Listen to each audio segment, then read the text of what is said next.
अवतार the legend episode 288। चोला कभी हार नहीं मानते। कहानी अब आगे। जगह हुआ पर्वत के पास वाला गांव।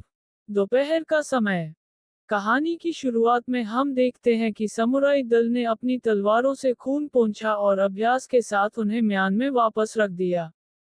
एक बार जीवंत गांव अब भयावह रूप से शांत था। जमीन पर मृतकों की खून से लथपथ लाशें बिखरी हुई थीं।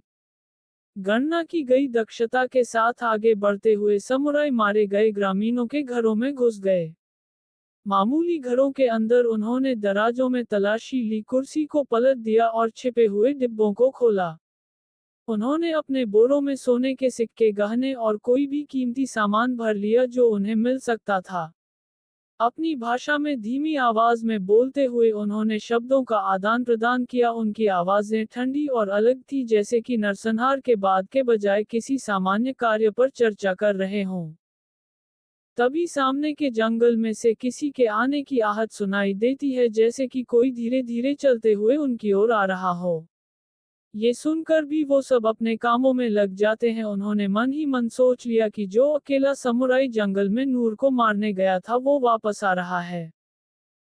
पर तभी वो शख्स जंगल से बाहर आता है, जिसे देखकर सभी समुराई दल डर जाते हैं, चूंकि वो नूर था जो कि खून से लथपथ धीरे धीरे चलते हुए जंगल में से निकलता है। उसके हाथ में उसी समुराई का सिर था जिससे वो अभी लड़ रहा था। वो आगे आकर उस सिर को उनकी ओर फेंकता है। ये देखकर सभी समुराई का गुस्सा बढ़ने लगता है। तभी उनमें से उनका सरदार सभी से अपने भाषा में बात करते हुए कहता है, लियांग समुराई सरदार बाई रांगटा हुओजे। हिंदी अनुवाद में, इसे जिंदा मत छोड़ना। ये सुनकर ही वो सभी समुराई नूर की ओर तेजी से बढ़ने लगते हैं। उन्हें अपनी ओर आता देख नूर अपने अतीत में घटे एक घटना को याद करता है। 16 साल पहले अरब का कोई छोटा सा गांव। एक जीर्ण शीर्ण घर के धुंधले ढहते कोने में एक सहूफा 23 वर्षीय लड़की कमजोर हालत में पड़ी थी। उसकी खोखली आंखें काले घेरों से घिरी हुई थी। उसके गालों पर अनगिनत आंसुओं के निशान थे जो सूख चुके थे। उसके शरीर से दुर्गंध आ रही थी जो कई दिनों तक नहाए न होने का प्रमाण थी। उसके कभी जीवंत बाल अब उलझे हुए और बेजान हो गए थे जो उसके चेहरे के चारों ओर लटक रहे थे। वह कुछ फीट दूर पड़ी चावल की बोरी को घूर रही थी और चूहों को उसमें से अंदर बाहर भागते हुए देख रही थी। उसकी निगाहें खाली थीं, जो उस निराशा को दर्शाती थी जिसने उसकी आत्मा को खा लिया था, क्योंकि वह उस सुनसान जगह में निश्चल पड़ी थी। तभी वहां नूर, उम्र 8 साल, जो कि फटे हुए पुराने कपड़े पहने हुए था, वो उस बोरी में से कुछ चावल निकालता है और उससे भात बनाकर एक थाली में परोसकर उसे अपने माँ को खिलाने लगता है। तभी नूर की माँ उसे कहती है, सहूफा बेटा। नूर माँ की ओर देखकर, हाँ अम्मी। सहूफा हम कब महल जा रहे हैं?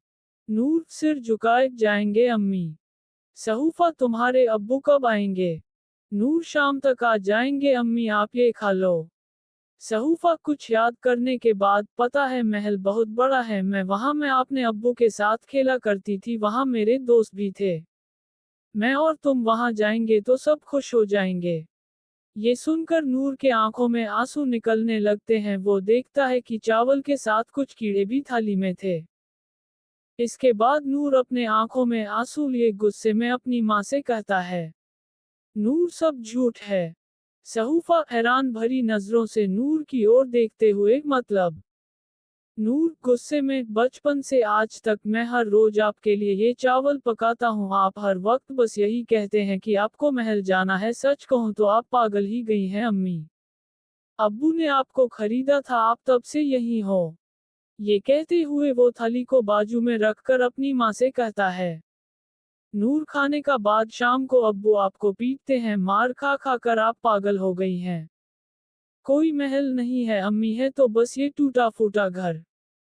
ये कहने के बाद नूर एक गहरी सांस लेकर अपने माँ से कहता है, नूर मुझे एक बात पता चला है अम्मी, मैं दिखता हूँ एक लड़के जैसा पर अंदर से मानो मैं एक लड़की हूँ। मुझे सजने संवरने में अच्छा लगता है। बाबा कहते हैं ये सब शौक शैतान की होती है, यानी कि मैं एक बुरे नस्ल का हूँ।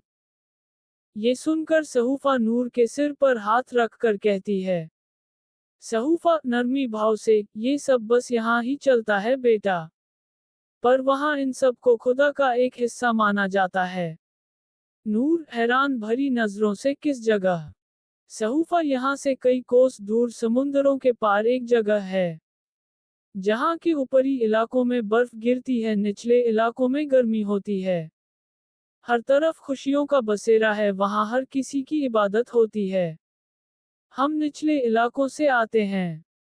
ये कहकर वो अपने आंखों में आंसू लिए नूर के गाल को सहलाती हुई कहती है, सहूफा बेटा, ये दुनिया बहुत बुरी है। वो तुम्हें जीने नहीं देंगे। कुछ झूठे बातों को लेकर वो दूसरों को मारते हैं, लूटते हैं, पर तुम्हें इस दुनिया से बाहर निकलना होगा। तुम्हारी किस्मत यहाँ नहीं है, बल्कि तुम तो किसी और दुनिया के लिए बने हो।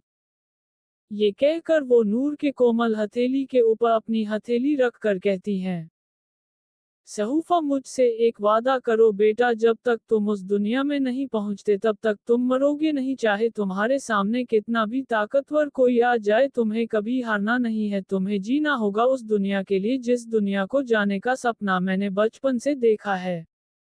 नूर ये सुनकर अपनी माँ से कुछ कहता, तभी घर के दरवाजे को तोड़कर कुछ डाकू घर के अंदर चले आते हैं, जिन्हें देखकर नूर पूरी तरह से डर जाता है। पर उसकी माँ बिना डरे नूर के कानों में कहती है, सहूफा, चोला कभी हार नहीं मानते।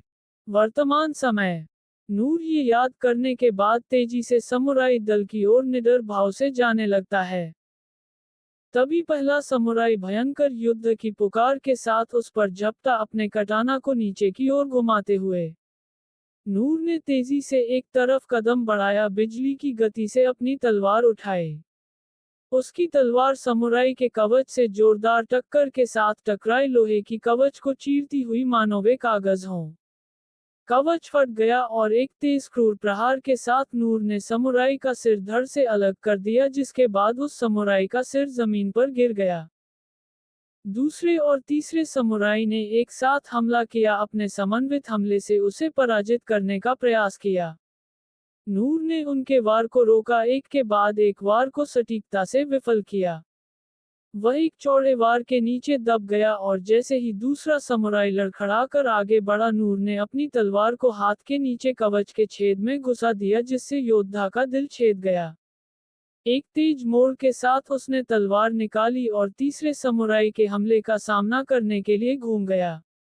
एक ही झटके में उसने कटाना पकड़े हुए हाथ को काट दिया, फिर समुराई की गर्दन पर एक घातक वार किया, जिससे वह जमीन पर गिर गया। चौथा समुराई अधिक सावधानी से आगे बढ़ा, लेकिन नूर की हरकतें बेरहम थीं।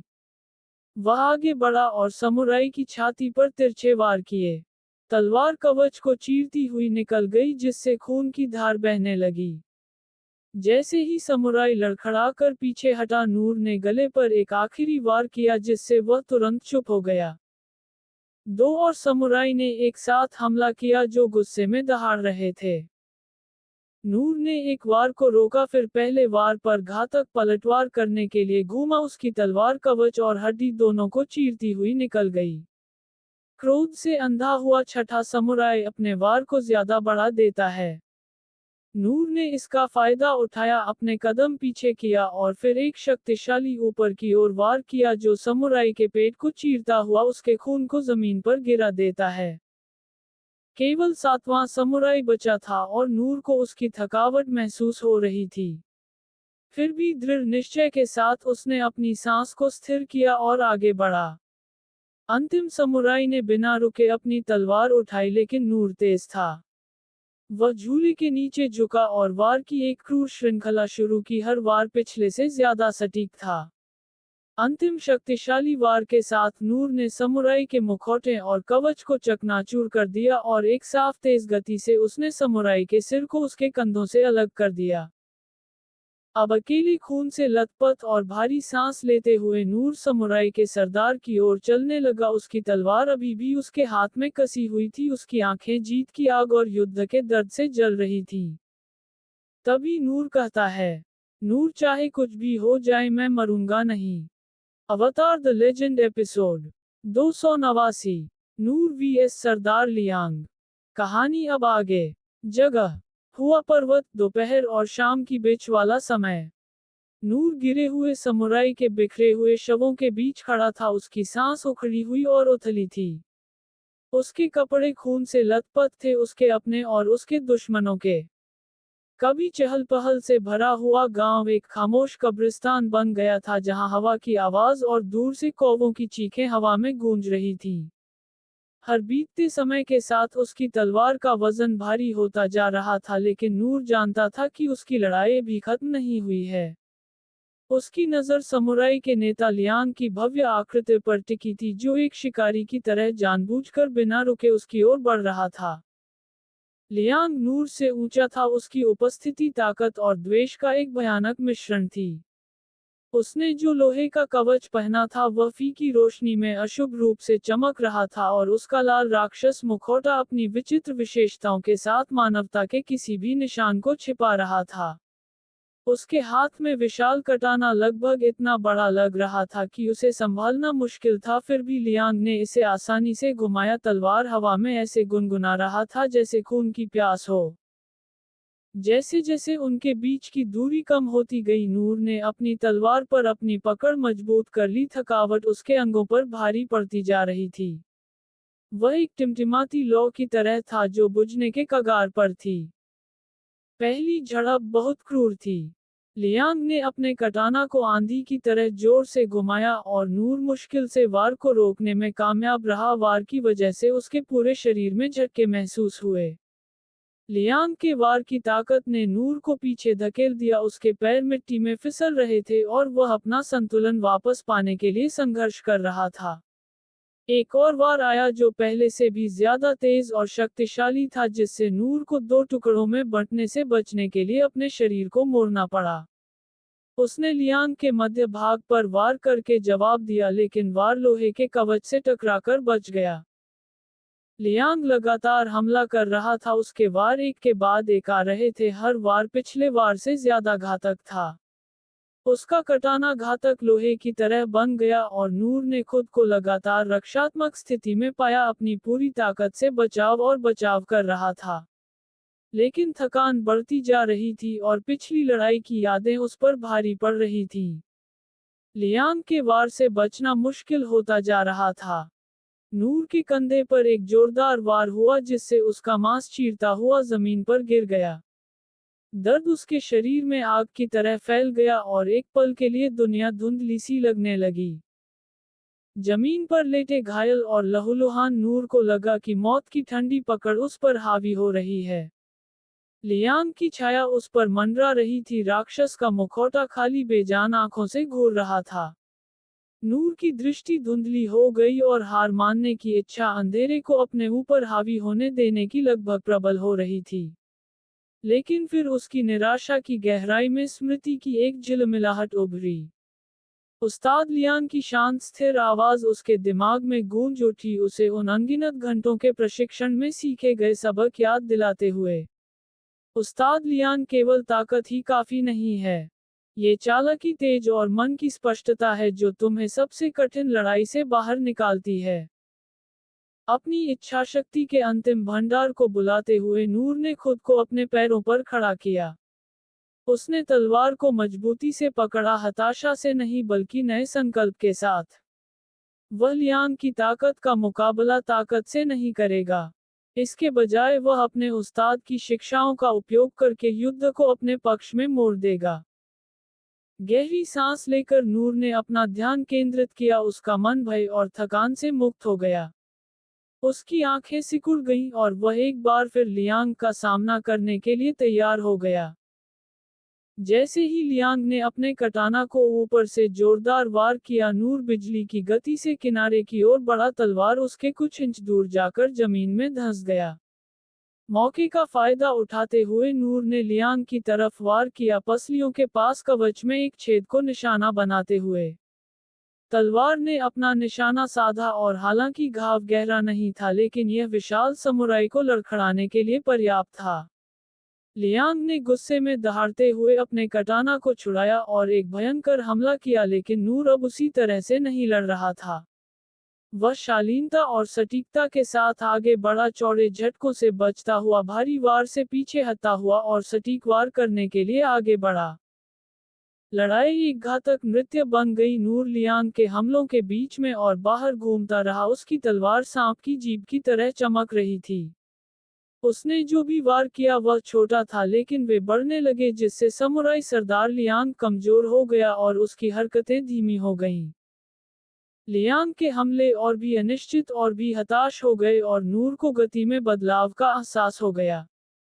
उसने लियान का ध्यान आकर्षित करते हुए दाईं ओर छलांग लगाई, फिर बाईं ओर घूमकर समुराई के कवच को पकड़े हुए चमड़े की पट्टियों को चीर दिया। भारी लोहे की प्लेटें जमीन पर गिरी, जिससे लियान की चौड़ी छाती उजागर हो गई। अपने मौके का फायदा उठाते हुए नूर ने अंतिम निर्णायक हमला किया। उसने लियान पर हमला किया, जिसने अपने कटाना को एक विस्तृत चाप में घुमाया।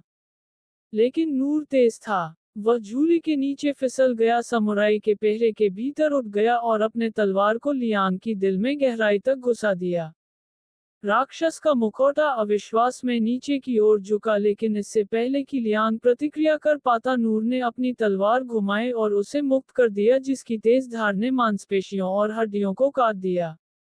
एक तेज तरल गति के साथ नूर ने अपनी तलवार को एक शक्तिशाली चाप में ऊपर और फिर नीचे लाया, जिससे लियान का सिर उसके शरीर से अलग हो गया।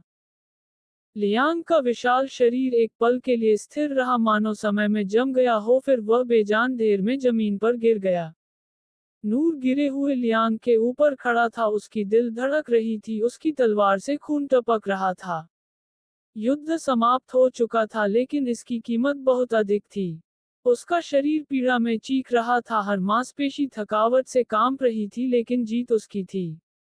उसने गिरे हुए लोगों का बदला ले लिया था और समुराई का सरदार उसके पैरों पर पराजित होकर पड़ा था। थकी हुई आह भरते हुए नूर ने लियांग के बेजान शरीर से मुंह मोड़ लिया और गांव की ओर लंबी दर्दनाक यात्रा शुरू की, जहां मृतक अपने हिसाब का इंतजार कर रहे थे।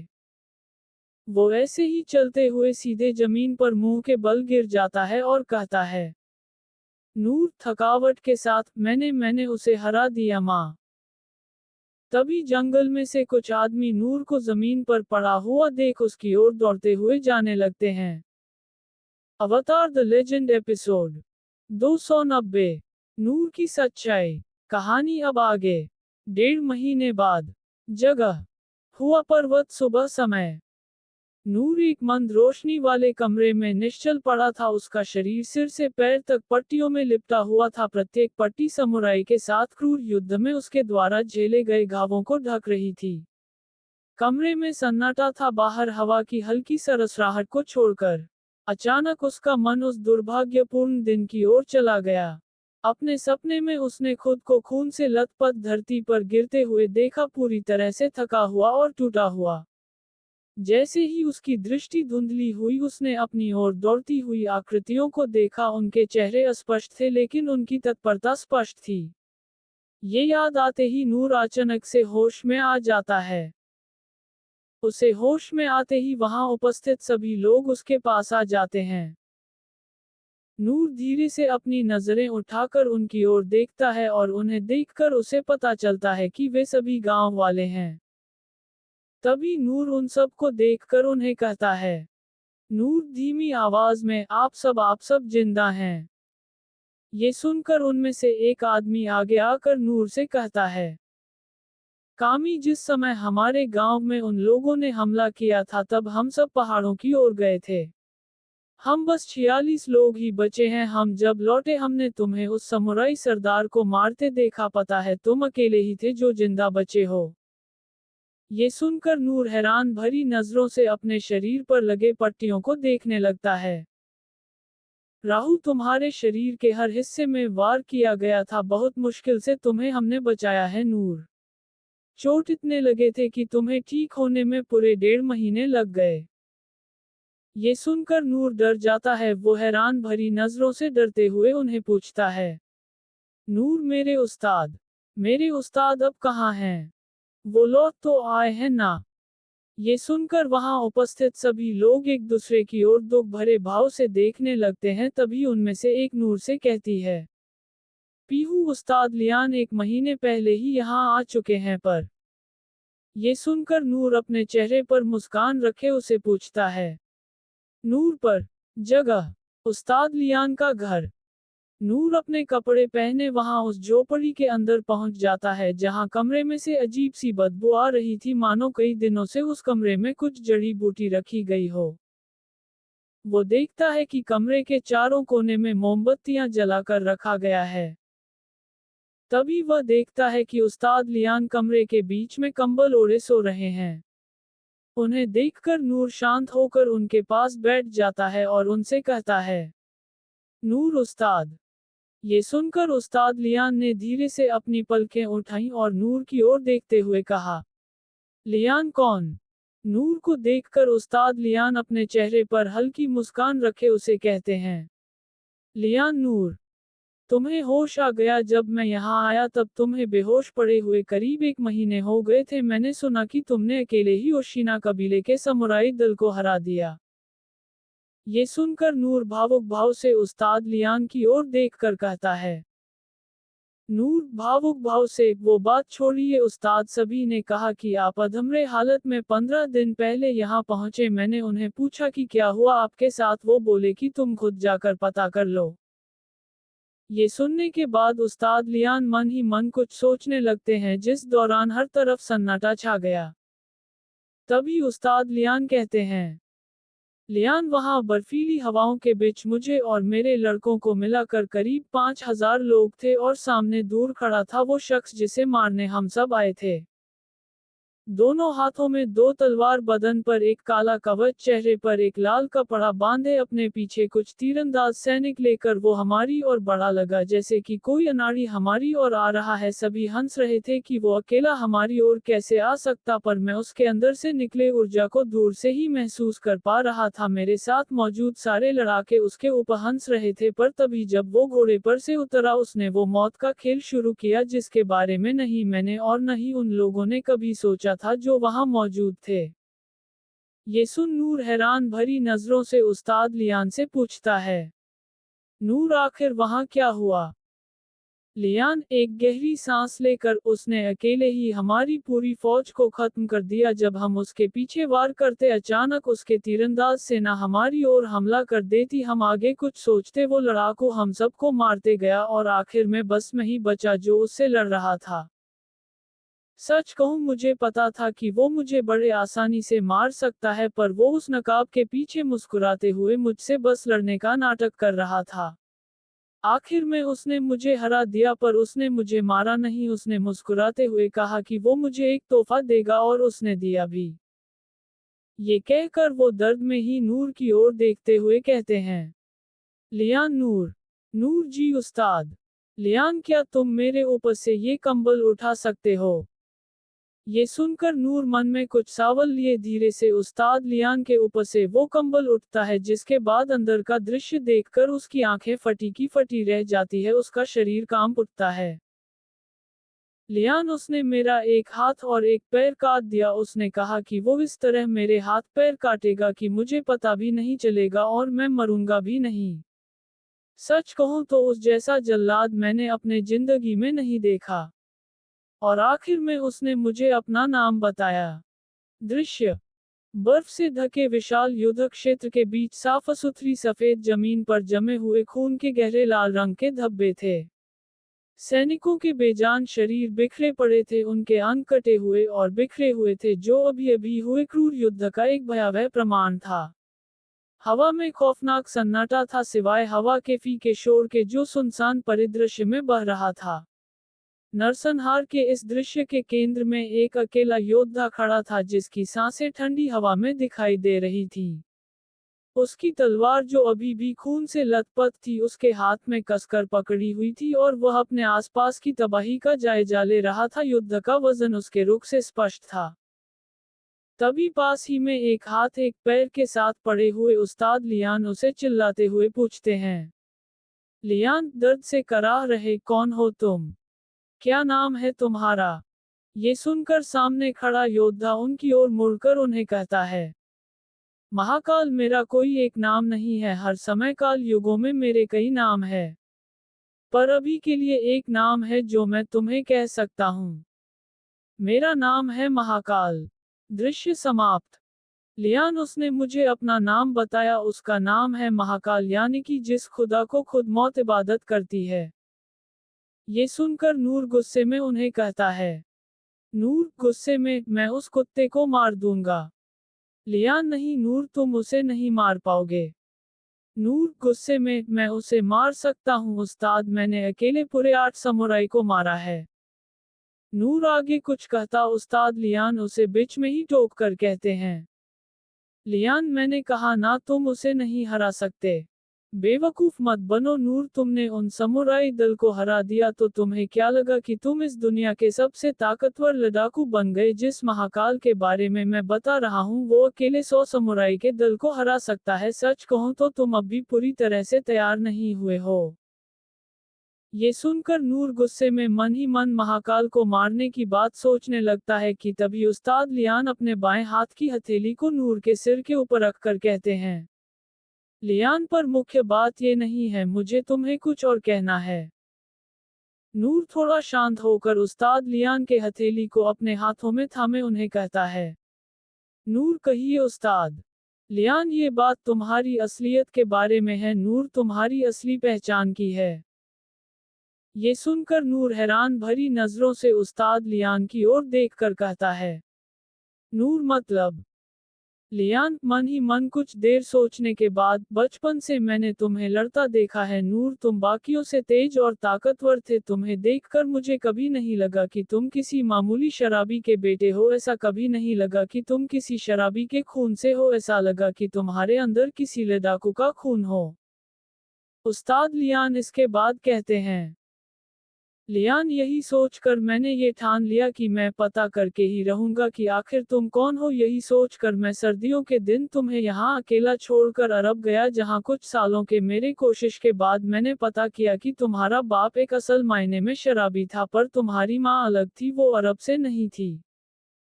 ये सुनकर नूर हैरान भरी नजरों से लियान से पूछता है, नूर अरब से नहीं थी? लियान, भारत नाम के जगह के दक्षिण यानी कि निचले इलाकों के किसी एक सल्तनत से उनका ताल्लुक था। आज से करीब 30 साल पहले उस सल्तनत से तुम्हारी माँ और उनके अब्बू और अम्मी अरब आए थे। मुझे उस समय बस यही पता था, पर जब मैं भारत गया तब मुझे जो सच्चाई पता चली उसने मुझे अंदर से हिला के रख दिया। कुछ देर ठीक से सांस लेने के बाद, लियान, वहां मुझे पता चला कि 30 साल पहले चोला सल्तनत से बादशाह गजेंद्र चोला, उनकी बीवी सीता चोला और उनकी बेटी सुमित्रा चोला, वो सभी बिना कुछ कहे सर्दी के समय अरब घूमने आए थे। वो आए तो थे अरब घूमने, पर बदकिस्मती से वो कुछ डाकुओं के हमले से मारे गए, पर उस हमले में उन डाकुओं ने उनकी बेटी सुमित्रा को नहीं मारा। वो करीब 1011 साल की थी, तो उसे उन्होंने अपने पास कैदी बनाकर रख लिए। वो छोटी सी शहजादी जो महलों में रहा करती थी, जिसके हाथों में कभी खिलौने हुए करते थे, जिसके आसपास उसके नौकर नौकरानी हुआ करते थे, वो छोटी सी बच्ची भेड़ियों के चंगुल में फंस गई थी। बेचारी रोती रही, बिलखती रही कि उसे अपने घर जाना है, पर वो कभी अपने घर लौट नहीं पाए। ऐसे ही कुछ साल बीतने के बाद उसे एक शराबी ने खरीद लिया, जिसके बाद उसने एक बच्चे को पैदा किया। ये सुनते ही नूर के दिल की धड़कन तेज होने लगती है, मन दुख के भाव से भारी होने लगता है। वो अपने आंखों में आंसू लिए उस्ताद लियान की ओर देखकर उन्हें पूछता है, नूर, क्या क्या वो बच्चा मैं हूँ? ये सुनकर उस्ताद लियान अपने चेहरे पर एक मुस्कान के साथ नूर से कहते हैं, लियान, हाँ नूर, तुम मुझे हर वक्त कहते थे ना कि तुम्हारी माँ पागल थी, जो हमेशा किसी महल जाने की बातें करती थी। असल में वो कभी पागल थी ही नहीं, वो अपने घर जाना चाहती थी, पर हालात ने उसे यहाँ कैद करके रख लिया था, जिसके वजह से वो बेचारी कभी अपने घर लौट नहीं पाई। पर उसकी इच्छा थी कि तुम वहां जाओ, तुम चोला सल्तनत के वारिस हो। ये कहकर वो धीरे धीरे खुद को संभालते हुए उठकर बैठ जाते हैं और नूर से कहते हैं, लियान, पता है तुम्हारे नसों में किस खानदान का खून है? चोला खानदान का। दुनिया के सबसे ताकतवर लड़ाकों में से चोला आते हैं। तुम्हारी माँ से तुम्हें ये ताकत मिली, इसीलिए तुम बाकियों से इतने ताकतवर हो नूर। तुम एक शहजादे हो, तुम उस खानदान के वारिस हो, इसीलिए तुम्हें हराना लगभग नामुमकिन है। ये कहते हुए उनके मुंह से खून निकलने लगता है, जिसे देखकर नूर डर जाता है और पास ही में रखे मटकी की ओर जा ही रहा होता है कि तभी उस्ताद लियान उसके हाथ को पकड़कर उसे कहते हैं, लियान रुको नूर। नूर डरते हुए, आपकी तबीयत खराब हो जाएगी उस्ताद, मैं अभी आपके लिए पानी लाता हूँ। ये सुनकर उस्ताद लियान अपने आंखों में आंसू लिए नूर की ओर देखकर कहते हैं, लियान मैं मौत के करीब हूँ नूर। ये सुनकर नूर भावुक हो उठता है और रोते हुए उस्ताद लियान की ओर देखने लगता है। तभी उस्ताद लियान नूर के हथेली को पकड़े उसे कहते हैं, लियान मेरे आखिरी 3 ख्वाहिश पूरा करोगे नूर। नूर दुख के भाव से सिर हिलाते हुए, जी उस्ताद। लियान नूर के गाल को सहलाते हुए, मेरी पहली ख्वाहिश है कि तुम इस दुनिया के सबसे ताकतवर लड़ाकू बनो, दूसरी ख्वाहिश है कि तुम अपने सल्तनत वापस लौट जाओ जहां तुम्हारी माँ तुम्हें ले जाना चाहती थी, और आखिरी ख्वाहिश कि तुम मुझे आजाद कर दो इस कभी ना खत्म होने वाले इस दर्द से। ये सुनकर नूर रोते हुए उस्ताद लियान के हाथों को थामे कहता है, नूर ये क्या बात कर रहे हैं उस्ताद, गांव वाले आपको बचा लेंगे। नूर आगे कुछ कह पाता उस्ताद लियान उसे बीच में ही टोक कर कहते हैं, लियान नहीं नूर नहीं, ये झूठे दिलासे देकर तुम मुझे और दर्द में न रखो। ये कहकर वो नूर को गले लगा लेते हैं और कहते हैं, लियान नूर। नूर रोते हुए, जी उस्ताद। लियान आंखों में आंसू भरे, पता है मैंने कभी शादी क्यों नहीं की। नूर रोते हुए, क्यों उस्ताद। लियान चेहरे पर मुस्कान और आंखों में आंसू, क्योंकि कि मैं नहीं चाहता था कि कल कोई और पैदा हो जो मेरे दिल में बसे तुम्हारी जगह को ले जाए। चूंकि तुम सिर्फ मेरे लड़ाका ही नहीं बल्कि मेरे बच्चे, मेरे बेटे हो। ये कहते हुए उन्हें वो सभी पल याद आने लगते हैं जो कि उन्होंने नूर के साथ बिताए थे। लियान मैं खुश हूँ नूर कि मैं अपने आखिरी वक्त लड़ाई के मैदान में नहीं बल्कि तुम्हारे साथ बिता रहा हूँ। मैं खुश हूँ नूर कि मैं तुम्हारे यानी कि मेरे बेटे के बाहों में अपनी आखिरी सांसें ले रहा हूँ। मैं खुश हूँ कि तुम मेरे बेटे नूर, तुम मुझे जन्नत की ओर जाने में मेरी मदद करोगे। ये कहकर वो नूर को कसकर पकड़ लेते हैं और मुस्कुराते हुए नूर के कंधे पर अपना सिर रखकर कहते हैं, लियान डरो मत मेरे बेटे, मैं हमेशा तुम्हारे साथ रहूंगा, तुम्हारे हाथों से मरने में मुझे दर्द नहीं होगा। ये सुनकर नूर को वो पल याद आने लगता है जब वो एक छोटा बच्चा था जिसे उस्ताद लियान एक जंगल में मिले थे। वो दृश्य जब वो उसे अपने घर लाए थे और उसे एक नाम नूर दिया था। वो पल जब उस्ताद लियान ने उसे अपना कटाना तलवार दिखाया था। वो पल जब उस्ताद लियान ने उसे एक तलवारबाज बनाया था। वो पल जब उस्ताद लियान और वो अलग अलग जगह घूमने जाते थे। वो पल जब उस्ताद लियान ने उसे अपनी कटाना तलवार पकड़ाई थी। ये सभी पल याद करने के बाद नूर अपने दिल पर पत्थर रखकर एक गहरी सांस लेकर अचानक से उस्ताद लियान के गर्दन को तोड़ देता है। ये होते ही हर तरफ सन्नाटा छा जाता है। कुछ देर के सन्नाटे के बाद नूर जोर से चिल्लाते हुए मरे हुए उस्ताद लियान को अपने बाहों में जकड़े रोने लगता है। तभी वो गुस्से में कहता है, नूर मैं तुझे खत्म कर दूंगा महाकाल, ये मेरा वादा है तुझसे, तू मेरे हाथों ही मरेगा। वर्तमान समय, हिंद महासागर, रात का समय। जगह, जहाज। वहां नूर के मुंह से ये पूरी कहानी सुनकर तक्ष के आंखों से आंसू निकलने लगते हैं, जिसके बाद वो हैरान भरी नजरों से नूर की ओर देखकर उसे पूछता है, तक्षराज यानी कि तुम मेरे साथ भारत देश इसीलिए जा रहे हो क्योंकि। नूर मुस्कुराते हुए, जी शहजादे, मैं बस आपकी हिफाजत के लिए नहीं बल्कि आपके, मेरे और बादशाह के सबसे बड़े दुश्मन महाकाल को मारने जा रहा हूँ। ये कहकर वो अपने हाथ में पकड़े उस्ताद लियान की दी हुई कटाना तलवार को देखते हुए कहता है, नूर मेरे हाथों ही महाकाल की मौत लिखी है शहजादे। तभी नूर आसमान में चमकती बिजली को देखकर मुस्कुराते हुए कहता है, नूर मैं आ रहा हूं महाकाल, आज से तुम्हारी उल्टी गिनती शुरू। तभी अचानक आसमान में तेज बिजली चमकने लगती है।